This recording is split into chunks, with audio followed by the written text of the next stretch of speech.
Kesetimbangan adalah di mana sebuah partikel bergerak dengan kecepatan konstan karena gaya total yang bekerja padanya adalah nol.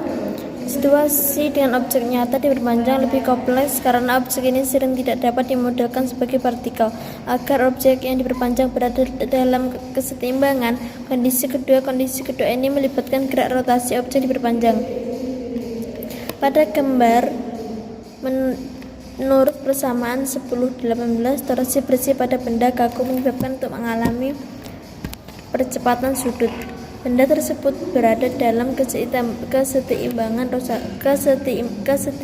rotasi. Karena ia untuk rotasi terhadap suatu tetap, kondisi yang diperlukan untuk keseimbangan rotasi adalah bahwa torsi neto terhadap sembarang sumbu harus nol. Kami sekarang memiliki dua kondisi yang diperlukan untuk keseimbangan. Benda tegar, torsi nol antin, sebuah benda yang menyatakan kecepatan sudut komitan dapat berada di bawah torsi infil.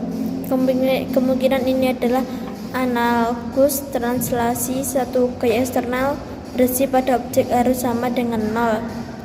Yang kedua, torsi eksternal bersih pada objek tentang sumbu apapun harus nol.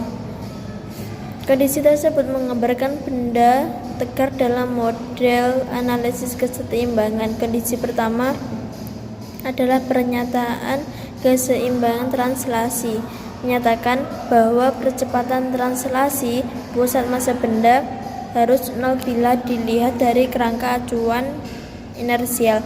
Kondisi kedua adalah pernyataan keseimbangan rotasi yang menyatakan bahwa percepatan sudut terhadap sumbu apapun harus nol.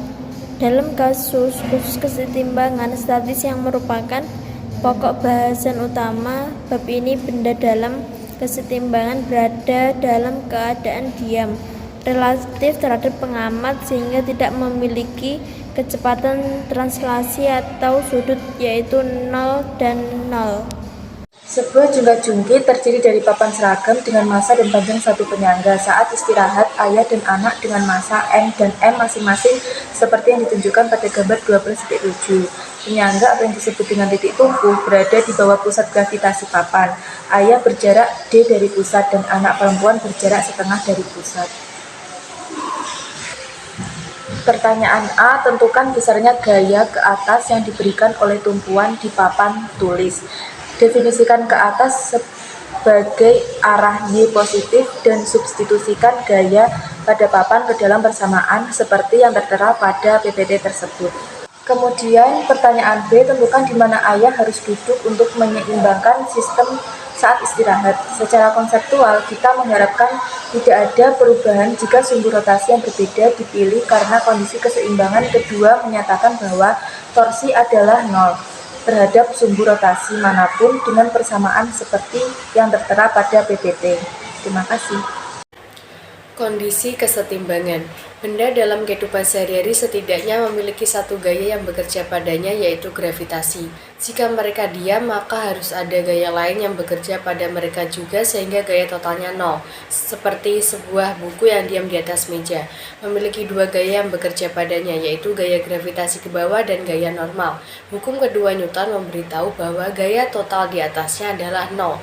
Jadi, gaya ke atas yang dikerjakan oleh meja pada buku harus sama besarnya dengan gaya gravitasi yang bekerja ke bawah pada buku. Kondisi pertama untuk kesetimbangan. Agar suatu benda dalam keadaan diam, hukum kedua Newton memberitahu bahwa jumlah gaya yang bekerja padanya harus berjumlah nol, karena gaya adalah vektor. Komponen gaya total masing-masing harus nol. Oleh karena itu, syarat kesetimbangan adalah bahwa sigma fx sama dengan 0, sigma fy sama dengan 0, dan sigma fz sama dengan 0. Kondisi kedua untuk kesetimbangan. Jumlah torsi yang bekerja pada suatu benda seperti yang dihitung terhadap sumbu apapun harus nol. Dengan persamaan, sigma torsi sama dengan 0. Stabilitas dan keseimbangan. Sebuah benda dalam kesetimbangan statis jika dibiarkan tidak terganggu, tidak akan mengalami percepatan translasi atau rotasi, karena jumlah semua gaya dan jumlah semua torsi yang bekerja padanya adalah 0. Namun, jika objek dipindahkan sedikit, 3 hasil mungkin terjadi. Yang pertama, objek kembali ke posisi semula. Dalam hal ini dikatakan dalam keseimbangan stabil. Yang kedua, benda bergerak lebih jauh dari posisi semula dan dikatakan dalam keadaan setimbang, tidak stabil. Yang ketiga, benda tetap dalam posisi barunya dan dikatakan berada dalam keseimbangan netral. Contohnya, sebuah bola yang digantung bebas dari seutas tali berada dalam keseimbangan stabil, karena jika dipindahkan ke satu sisi, bola akan kembali ke posisi semula karena gaya total dan torsi yang diberikan padanya. Di sisi lain, pensil yang berdiri di ujungnya berada dalam keseimbangan yang tidak stabil.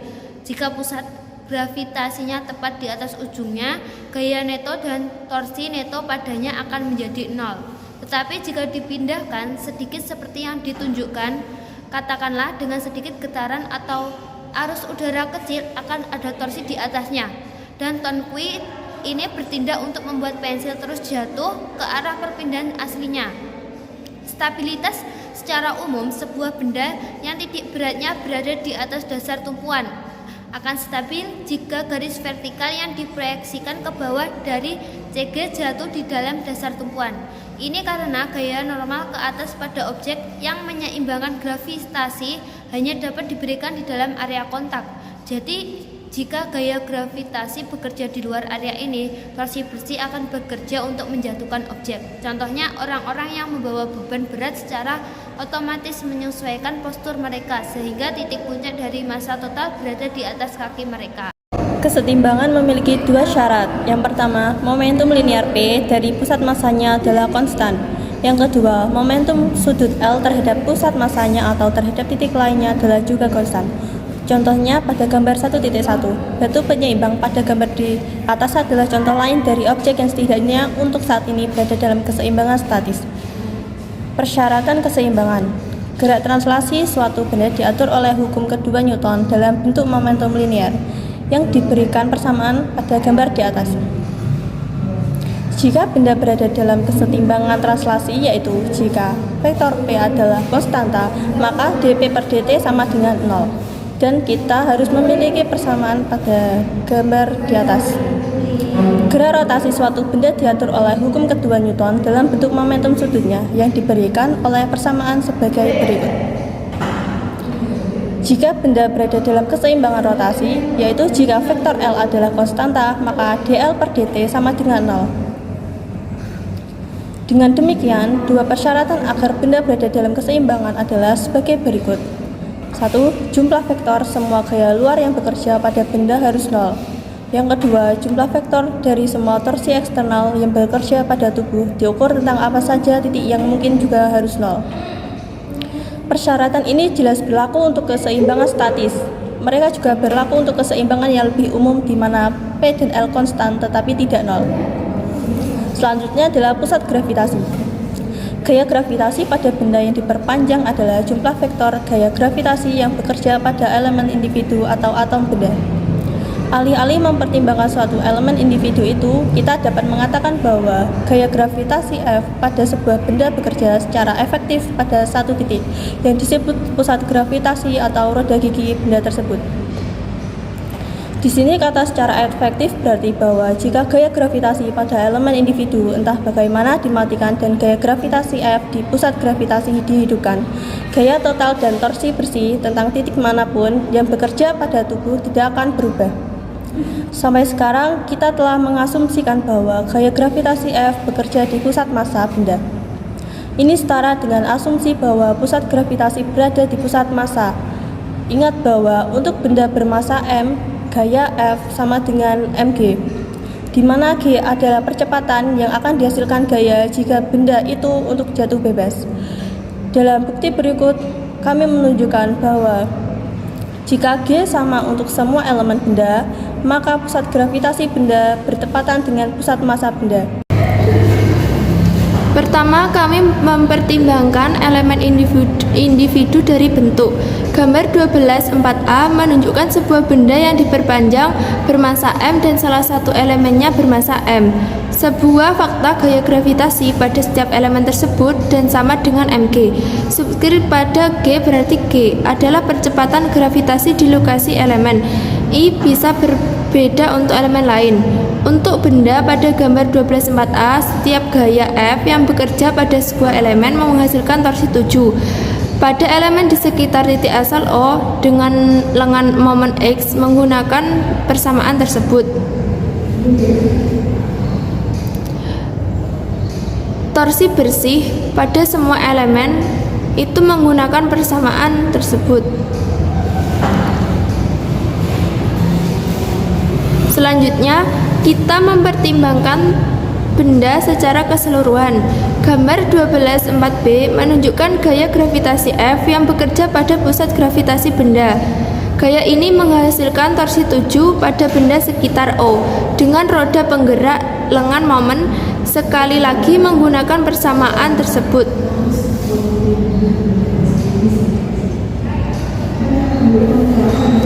Gaya gravitasi F pada benda sama dengan jumlah gaya gravitasi F pada semua elemennya, sehingga kita dapat mengganti ZF untuk F dalam persamaan tersebut.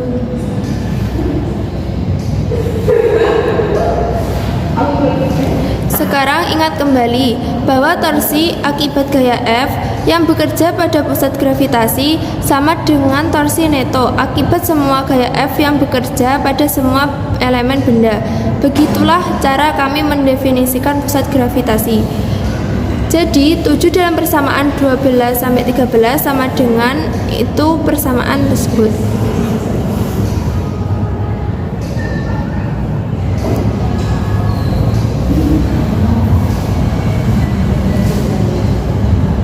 Sekarang di sini ada ide kunci. Jika percepatan G di lokasi elemen adalah sama, kita dapat membatalkan G dari persamaan ini untuk menulis persamaan berikut.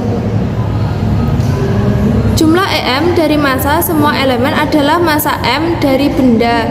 Oleh karena itu, kita dapat menulis ulang persamaan sebagai berikut.